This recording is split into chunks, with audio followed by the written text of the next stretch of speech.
You do, if a single decision could save your mother's life, but destroy your own future? And what if that decision came wrapped in wealth, power, and a danger you couldn't possibly understand? The rain wasn't just falling. It was hammering against the tin roof of the apartment, drowning out the sound of the city outside. Inside, the air was cold, bitterly cold. Anna sat on the floor, her back pressed against the peeling wallpaper. Spread out around her were the papers that defined her entire existence. Bills, final notices, eviction warnings. She picked up the one on top. St. Mary's Hospital, past due. The number at the bottom seemed to glow in the dim light. $49,000. She whispered the number just to see if it sounded real. 49,000. It might as well have been a billion. From the bedroom, a sound cut through the noise of the rain. A cough, weak, rattling. It was her mother. Anna closed her eyes, fighting back the tears that had been threatening to fall for days. Her mother used to be strong. She used to be the one who held everything together. Now she was fading day by day, hour by hour. And Anna was helpless. She looked at her phone. 2 Uhr AM. No one calls at 2 a.m. unless it's bad news. But then, it buzzed. Private number. The vibration rattled the table, sounding like a warning alarm. Her hand trembled as she reached for it. She slid her thumb across the screen. "Hello?" she whispered. Her voice cracked. There was silence on the other end for a heartbeat. Then, a voice spoke. It wasn't a voice she knew. It was deep, calm, and terrifyingly precise. "Anna Reed," the voice said. It wasn't a question. It was a statement. "I know about the debt. I know about the eviction notice taped to your door. And I know about your mother's condition." Anna froze. The cold in the room suddenly felt like ice in her veins. "Who is this?" she asked, gripping the phone tighter. "What do you want?" "I want to make a trade," the man said. "I am offering you a solution. A complete solution. All $49,000. Paid. The best specialists for your mother. Flown in tonight. Your life restored." Anna's breath hitched. It sounded like a dream, or a cruel joke. "And what do I have to do?" she asked, her voice barely audible. The man paused. The silence stretched, heavy and thick. "Marry me," he said. "Marry me, and your suffering ends tonight." The car that arrived 10 minutes later was black, sleek, and worth more than Anna's entire neighborhood. The driver didn't speak. He simply held the door open as the rain poured down. Anna stepped inside. The leather seats smelled of expensive cologne and old money. As the city lights blurred past the window, she touched the glass. She was leaving her old life behind. But was she driving toward salvation or a prison? They drove for 40 minutes, leaving the cramped city streets for the winding roads of the hills. Finally, iron gates loomed out of the darkness. They swung open slowly, groaning against the wind. The car crunched over gravel, stopping in front of a house that looked more like a fortress. Hale Manor. Massive. Stone. Imposing. Anna stepped out. Her sneakers looked ridiculous against the marble steps. The massive oak doors opened before she even reached them. A butler stood there, his face like stone. "He is waiting for you in the library, Miss Reed," he said. She walked down the hallway. It was endless. Portraits of ancestors lined the walls, their painted eyes following her. They looked stern, disapproving, as if they knew she didn't belong here. At the end of the hall, double doors stood open. She entered. The library was vast, filled with the scent of old paper and burning wood. A fire crackled in the hearth, casting long, dancing shadows. And there, standing by the window looking out into the storm, was him, Richard. He turned slowly. He was older than she expected. 73, the voice on the phone had said. But he stood tall, his posture rigid, like a general inspecting his troops. His hair was silver, perfectly combed. His suit was immaculate, but it was his eyes that stopped her. They were sharp, gray, calculating. "You came," he said. He didn't smile. He didn't offer a hand. "You said you could save her," Anna said, her voice shaking but her chin held high. "You said you could save my mother." Richard walked to his desk. He picked up a folder and slid it across the mahogany surface. "The transfer has already been initiated," he said calmly. "The specialists are en route. Your debts are cleared."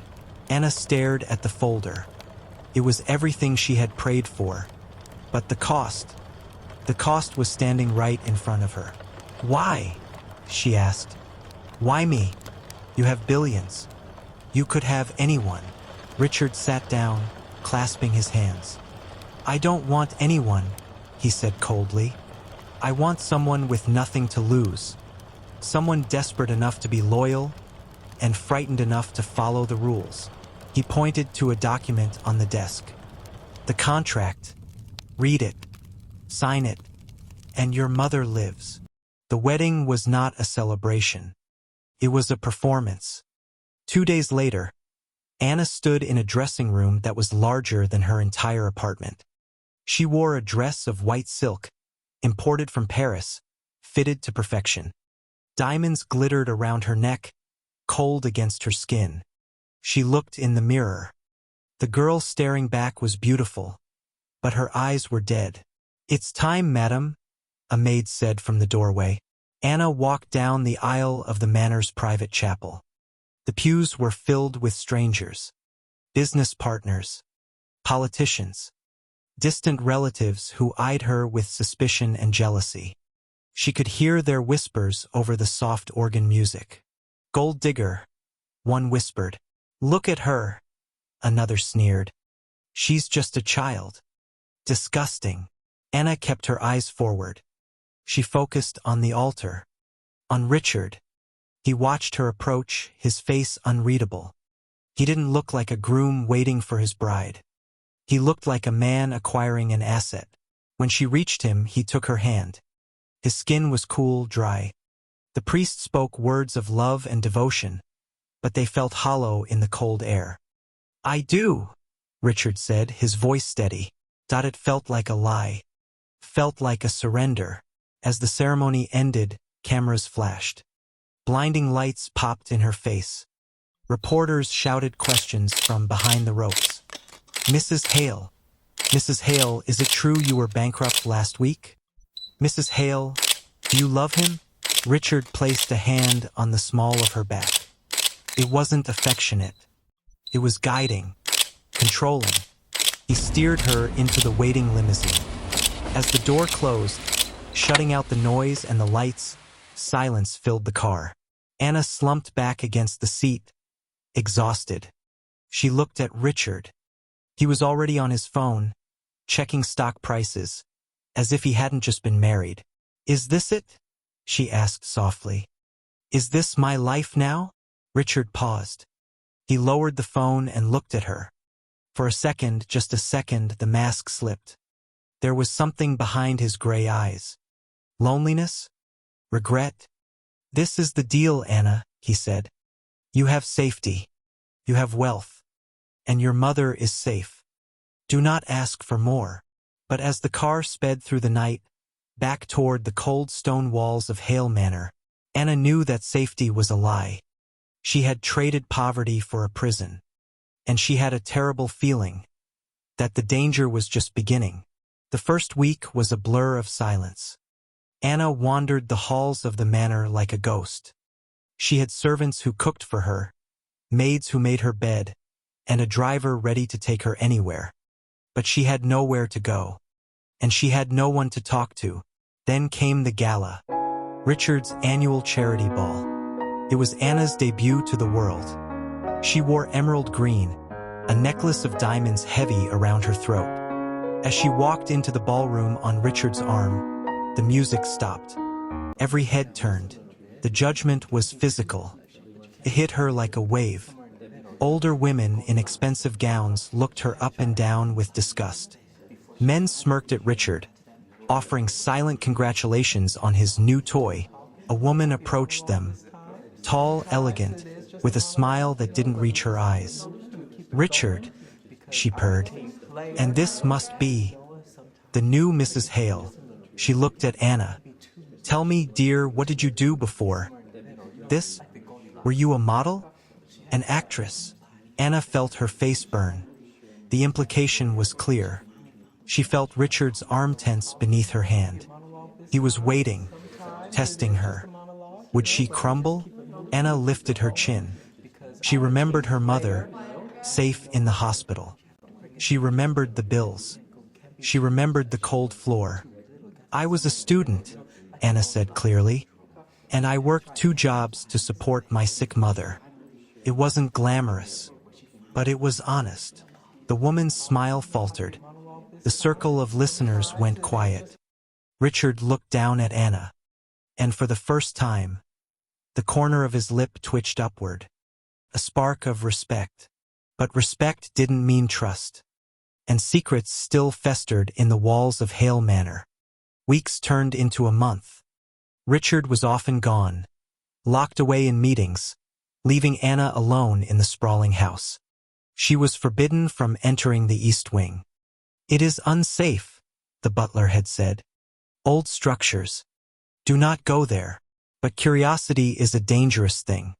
One stormy night, when Richard was away on business, Anna found herself walking down the dark corridor of the East Wing. The floorboards creaked. The air was dusty. It didn't look unsafe. It looked hidden. At the end of the hall was a single door. It wasn't locked. Anna pushed it open. Lightning flashed, illuminating the room. It wasn't an old storage room. It was an office. Command center. The walls were covered. Photos. Maps. Timelines connected by red string. Anna stepped closer, her heart pounding. She saw faces she recognized. Politicians. Richard's business rivals. And then, she saw herself. Photos of her leaving her old apartment. Photos of her at the hospital. Photos of her working at the diner from 6 months ago. He had been watching her. Long before the phone call. Long before the debt. "You were never supposed to see this." The voice came from the doorway. Anna spun around. Richard stood there, his silhouette dark against the hallway light. He wasn't angry. He looked tired. "You stalked me?" Anna whispered, backing away. "This whole time, it wasn't a coincidence. You chose me." Richard stepped into the room. He didn't advance on her. He walked to the window, looking out at the rain. "I needed someone who didn't exist in their world," he said. "Someone invisible." "Invisible?" Anna asked. "Why?" "Because they are trying to kill me, Anna," Richard said. He turned to face her. His face was pale. "My nephew, Daniel. My board of directors. They want the empire. They want me dead. But they can't kill me if I have an heir. Or a wife who inherits everything." Anna stared at him. The pieces clicked into place. The contract. The protection. The privacy. "I'm not a wife," she realized, horror washing over her. "I'm a human shield. You married me to put a target on my back." Richard didn't deny it. "I married you because you are a survivor," he said softly. "I saw how you fought for your mother, how you endured. I needed a fighter, not a socialite." "You used me?" Anna cried, tears hot on her cheeks. "Yes," Richard said. "But I also saved you. And now, we must save each other." Before Anna could answer, the lights in the manor flickered. And then, they went out. The house was plunged into darkness. Downstairs, the sound of glass shattering echoed through the empty halls. "They're here," Richard whispered. The calculation was gone from his eyes. Now there was only fear. Not for himself, but for her. He grabbed her hand. His grip was iron. Run, Anna, to the safe room. Now, before we see if they survive the night, take 1 second to like this video and subscribe. It helps more than you know.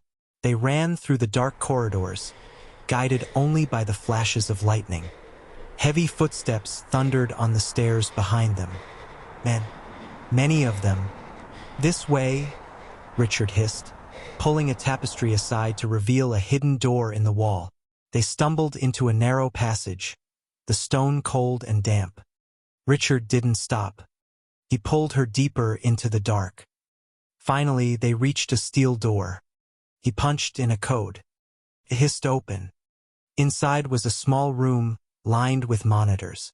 On the screens, Anna saw them. 3 men in masks moving through the library with guns. And leading them was a man in a suit. A man Anna had seen at the wedding. Smiling. Drinking champagne. Daniel, Richard said, his voice dripping with venom. My own blood. On the screen, Daniel was shouting orders. Find the old man. Find the girl. Make it look like a robbery gone wrong. Anna looked at Richard, the billionaire, the titan of industry. In this small room, he looked suddenly old. Vulnerable. He slumped into a chair, clutching his chest. His breathing was ragged. Richard, Anna asked, kneeling beside him. I underestimated him, Richard gasped. I thought I had more time. Anna looked at the screens. The men were getting closer to the hidden passage. She looked at Richard. He was fading. If she did nothing, they would both die here. She thought of her mother. She thought of the contract. She thought of the fear she had lived with for months.